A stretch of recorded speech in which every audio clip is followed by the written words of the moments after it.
2026년 6월 18일 목요일 고린도전서 16장 1절에서부터 12절 말씀 주님께 하듯이 섬깁시다 라는 제목으로 하나님 말씀 전하겠습니다.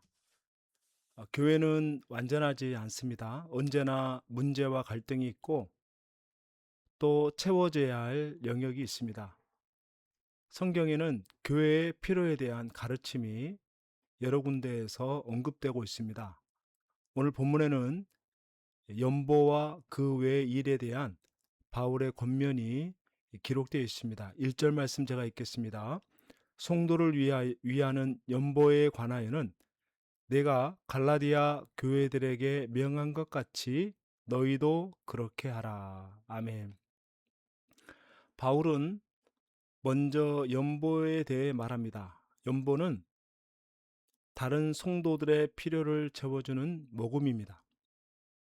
그러기에 연보는 모든 성도가 마땅히 참여해야 할 일입니다.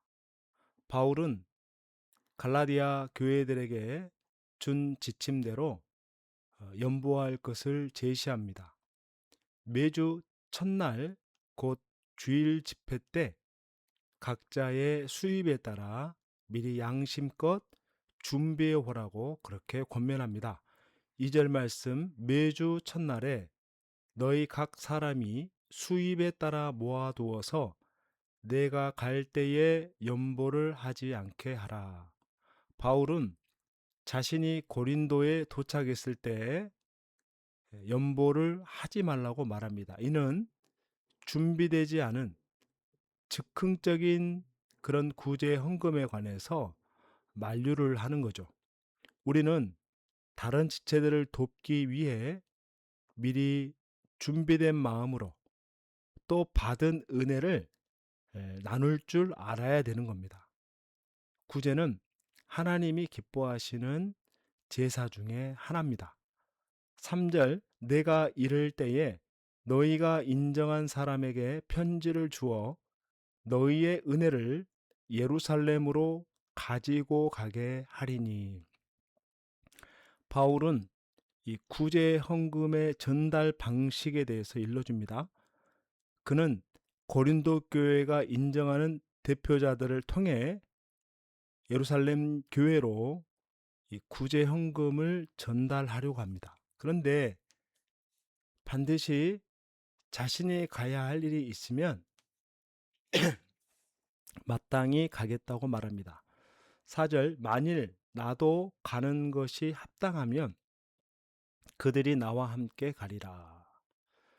자신이 반드시 가야 할 일이 아니면은 가지 않겠다라는 의미이기도 합니다. 왜냐하면 자신이 예루살렘 교회에 생색을 내는 것으로 오해받을 수 있기 때문에 그렇습니다. 그래서 바울은 연보를 은혜라고 표현합니다.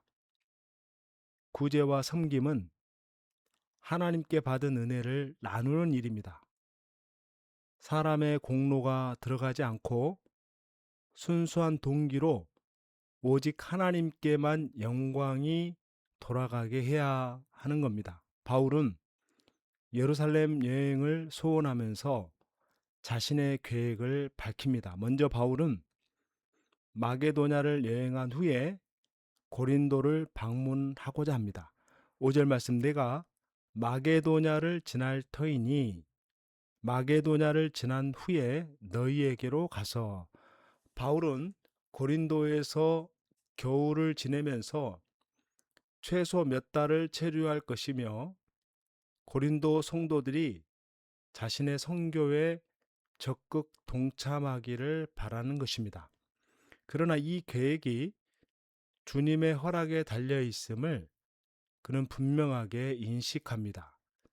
7절 말씀 이제는 지나는 길에 너희 보기를 원하지 아니하노니 이는 만일 주께서 허락하시면 얼마 동안 너희와 함께 머물기를 바람이라.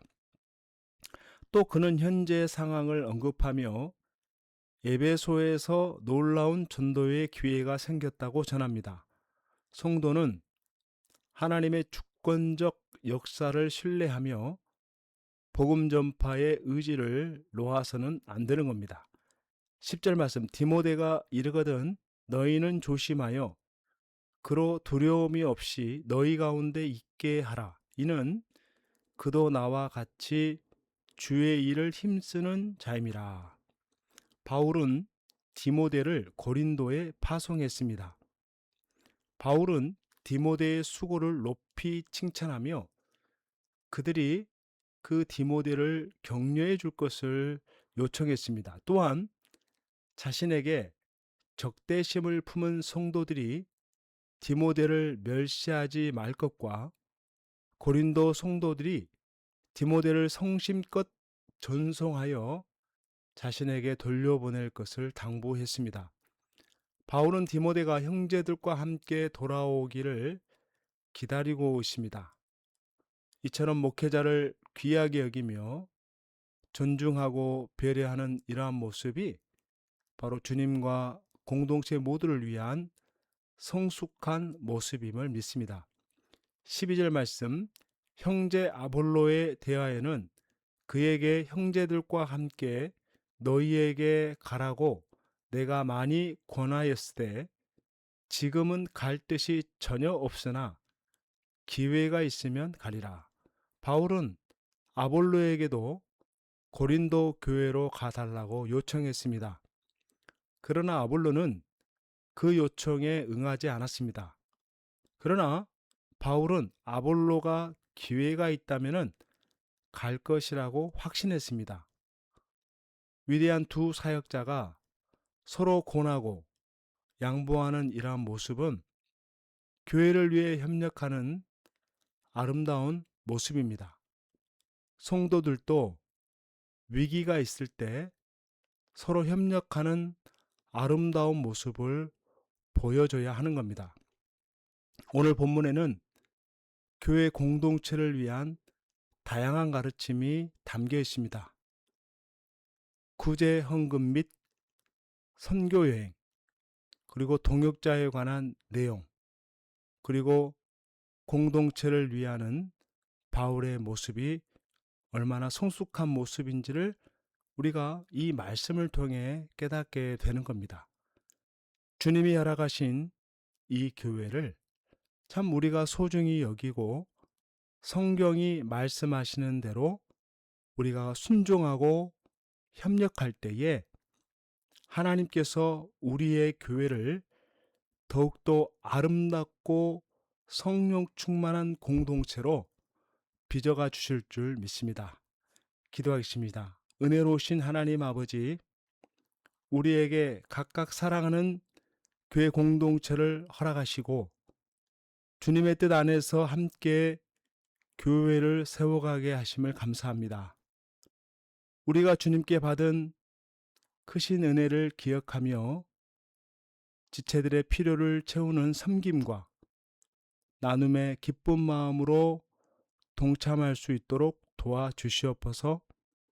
사람의 공로를 내세우기보다 오직 하나님께만 영광 돌리게 하여 주시고 억지나 즉흥적인 마음이 아니라 미리 정성껏 준비하여 드리는 성숙한 헌신의 삶이 되게 하여 주시옵소서. 좋으신 예수님의 이름으로 간절히 기도하옵나이다. 아멘.